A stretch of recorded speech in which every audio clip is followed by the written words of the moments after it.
दोस्तों आप सभी से जानते हैं कि यहाँ पर आपकी जो फर्स्ट टर्म से रिलेटेड आपकी सारी चीजें आ रही है। अगर मैं यहाँ पे बात करूं, आपकी साइंस की वीडियोस हो गए, आपकी हिस्ट्री के हो गए, आपके मैथ्स के हो गए, अलजेब्रा, ज्योमेट्री, सारी चीजें ए टू जेड आपके लिए चैनल पे क्या की है, प्रोड्यूस करके रख दी है। आज हम अगर बात करें तो हम हमारे इंग्लिश लैंग्वेज की अप्रिसिएशन से क्या स्टार्ट करें।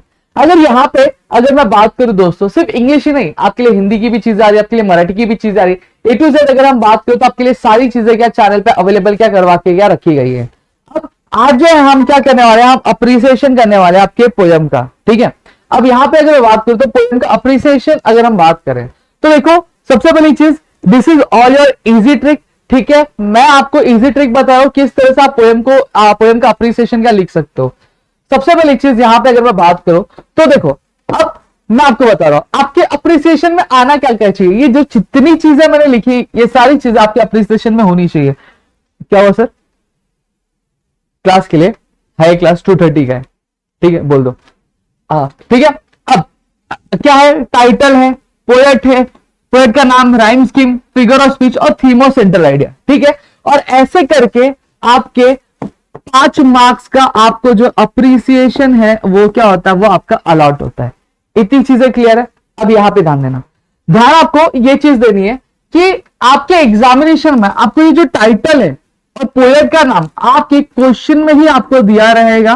और यहां पे अगर मैं बात करूं तो आपको जो 1 मार्क होगा, यानी 1 मार्क्स जो होगा वो आपको फ्री का मिल रहा है। ठीक है, ये ऑलरेडी आपके क्वेश्चन में क्या दिया रहेगा। अब इसको लिखना कैसे मैं बताता हूं, ट्रिक में इसको यूज कैसे करना वो मैं फटाफट बता देता हूं आपको। देखो, जैसे टाइटल क्या है, पोएम का लाइफ है, पोएट क्या है, चार्लोट है। तो देखोगे, द पोएम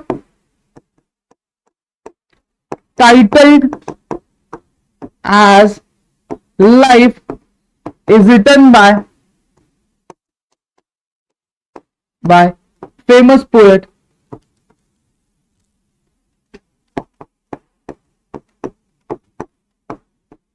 चार्लोट। ठीक है, तो आप क्या करोगे, इस तरह से लिखो। ये आपका क्या होगा, ये आपका पहला पैराग्राफ होगा। ठीक है, स्क्रीनशॉट लेना, स्क्रीनशॉट ले लो। ठीक है, नेक्स्ट चीज क्या लिखोगे, अब राइमिंग स्कीम में अब आपका दूसरा पैराग्राफ बनेगा। तो लिखोगे, the poem contains rhyming word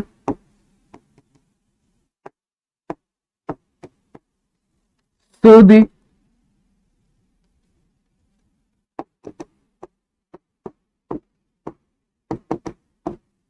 rhyming scheme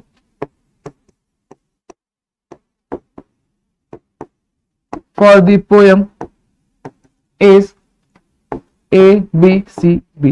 ठीक है, इतनी चीजें क्लियर हो गई। अब इस तरह से लिखा। अब इसी पैराग्राफ में आप क्या लिखोगे, देखो, the poet has used many figure of speech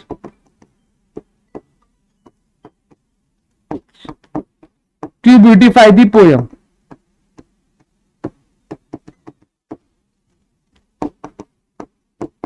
poem such as, और फिर जितने भी आपको क्या दिए, पर्सोनिफिकेशन, इंट्रोगेशन, मेटाफोर, ये सारी चीजें आप क्या लिख दोगे। ठीक है, इतनी चीजें क्लियर हो गई। तो ये तरीका है। ठीक है, और आपको सेम पैटर्न फॉलो करना रहेगा आपके सारे अप्रिसिएशन के लिए।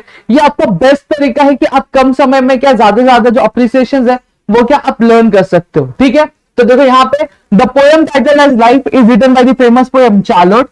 The poem contains the rhyming word, rhyming words और राइमिंग वर्ड जो भी रहेंगे पोएम पे वो आप इवैल्यूएट करके लिख दो। फिर so the rhyming theme for the poem is ABCD। ठीक है, the poet has used many figure of speech such as personification, interrogation, metaphor. Clear हो गया, ये चीजें लिख दी। फिर आपका थर्ड पैराग्राफ बनेगा यहां पे। क्लियर हो गया, सेम चीज। The theme of the central idea of the poem is that the poet says that the bad things of the life are temporary। मतलब क्या है, जो जिंदगी में हमारी बुरी चीजें आती है वो क्या होती है, वो हमारे लिए टेम्पोररी होती है, वो कभी भी परमानेंट नहीं होती है। होती है क्या, वो कभी भी हमारे लिए परमानेंट नहीं होता है। हाँ, आपकी लाइफ में उतार चढ़ाव क्या बनता रहता है, यही चीज आपको क्या लिखनी है। और लास्ट में अब आपको ये पोएम क्या कैसी लगी, आपका खुद का ओपिनियन भी आप ऐड कर दो, जिससे आपका जो अप्रिसिएशन होगा वो थोड़ा सा क्या बड़ा दिखेगा आपको, मतलब कंटेंट वाइज थोड़ा सा क्या लॉन्ग दिखेगा। क्लियर हो गया, इतनी चीजें क्लियर है। तो यही चीज हम क्या यहाँ पे क्या बात कर रहे हैं। ठीक है, अब आपका यहाँ पे ओपिनियन में आप हमेशा ओपिनियन कैसे लिखोगे, हमेशा जो है आप ओपिनियन पॉजिटिव ओपिनियन लिखोगे कि आपको जो पोएम है वो बहुत ज्यादा अच्छी लगी। क्यों? क्योंकि ये आपके लाइफ से रिलेटेड है, आपको जिंदगी में जो उतार चढ़ाव है उससे रिलेटेड आपको क्या, आपको मोटिवेट करी इस चीज के बारे में आपको क्या पोएम बता रहा है, तो ये आपको पोएम क्या बहुत ज्यादा क्या अच्छी लगी। क्लियर हो गया? तो ये आपका इजी ट्रिक था लाइफ पोएम के लिए। अब नेक्स्ट पोएम देखेंगे हम, उसमें भी सेम ट्रिक है, बस चीजें चेंज हो जाएगी। अब हमने क्या लिखा था, the poem title as life is written by the famous poet आपका चार्लेट। तो यहां पे क्या लिखोगे, the poem title as have you ever seen is written by the anonymous poet. Anonymous poet मतलब अनजाना पोएट, जिसका नाम नहीं किसी को पता। क्लियर हो गया? ये लिखोगे the poem contains rhyming scheme, ठीक है, so the rhyming scheme for the poem is A B B. Clear हो गया? अब यहां पे मैं वापस सेंटेंस लिख के नहीं बता रहा हूं, अब पहले मैंने लिख के बताया तो आपको आइडिया आ गया है कि आपको लिखना कैसे, ठीक है। तो यहां पे मैं सिर्फ आपको बता रहा हूं, वरना मैं लिखने जाऊंगा तो वीडियो बहुत ज्यादा लंबी हो जाएगी, ठीक है। और हम नहीं चाहते कि वीडियो बहुत ज्यादा लंबी हो, आपको शॉर्ट टाइम में बहुत सारी चीजें मिले, हम वो चाहते हैं, ठीक है। और फिगर ऑफ स्पीच अगर मैं बात करूं, the poet has used many figure of speech such as personification, interrogation, alliteration and fun. Clear है? अगर आपको फिगर ऑफ स्पीच की वीडियो देखनी है तो चैनल पे क्या डली हुई है, आप जाके क्या कर सकते हो, चेकआउट क्या कर सकते हो। क्लियर हो गया? अब द थीम और the central idea of the poem is that कि आपके पोएट ने बहुत सारे प्लेंटी ऑफ फन्स क्या यूज किए, किसके लिए, आपके बस फन और एंजॉयमेंट के लिए। ये आपका क्या सेंट्रल आइडिया, तो आप लिखोगे द थीम और the central idea of the poem is that the poet has used many plenty of fun just for the fun and the enjoyment in the poem. ठीक है, तो ये चीज भी मैंने आपको बता दी। नेक्स्ट चीज क्या है, सेम चीज वापस से पैटर्न वही होगा, चेंज नहीं करना है। देखो the poem title as Invictus, it is written by the famous poem William Ernest Henley. Clear हो गया? अगर आपको पोएट के बारे में एक लाइन पता चलती तो वो लिख दोगे। फिर the poet has used many rhyming words for the rhyme, so the rhyming scheme for the poem is A B A B. क्या लिखोगे, एबी एबी। ठीक है, the poet has used many figure of speech in the poem but the chief figure of speech in the poem is personification। अब आपको क्या करना है, personification का एक जो एग्जाम्पल है आपके टेक्स्ट बुक के इस पोएम में, वो आपको क्या करना है ना, वो आपको क्या स्टेट कर देना है यहाँ पे। क्लियर हो गया? तो आपका लाइन इस तरह से आ जाएगा ये वाला। नेक्स्ट क्या है, the theme of the central idea.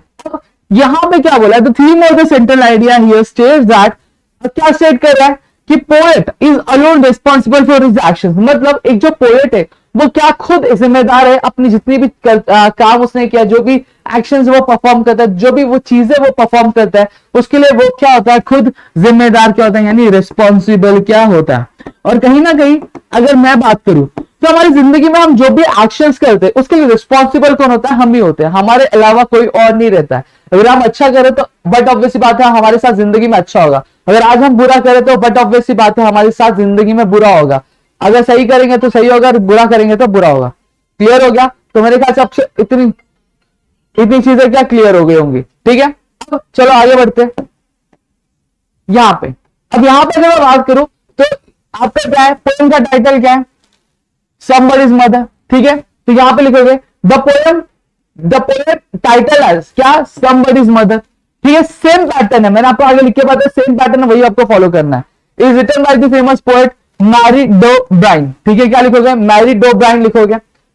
So the rhyming word, the poem contains the rhyming word, दूसरा पैराग्राफ आएगा और जो भी राइमिंग वर्ड होगा वो लिख दोगे आप। ठीक है, अब राइमिंग वर्ड आपने लिखा, अब राइमिंग वर्ड लिखने के बाद अब आपको क्या करना है, अब आपको जो राइमिंग स्कीम है, so the rhyming scheme for the poem is A B B और सी सी। इतनी चीजें क्लियर हो गई, मेरे ख्याल से कुछ डाउट नहीं होगा। ठीक है, अब आपको उसी में लिखना है the poet has used many figure of speech in the poem such as inversion, simile, alliteration.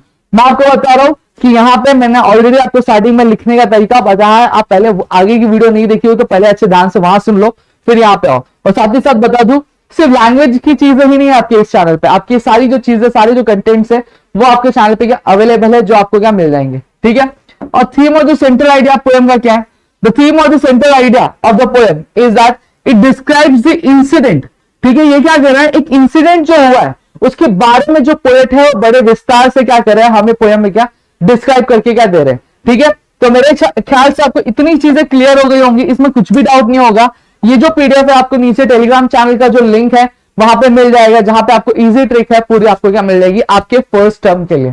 तो मेरे ख्याल से चीजें क्लियर है तो प्लीज वीडियो को लाइक करिएगा, चैनल सब्सक्राइब नहीं किया तो चैनल सब्सक्राइब करो, अपने दोस्तों के साथ शेयर करो, ताकि ऐसे और कई सारे वीडियोस हम आपके लेकर आ सके आपके अपने गिरी ट्यूटोरियल्स के यूट्यूब चैनल पे दोस्तों।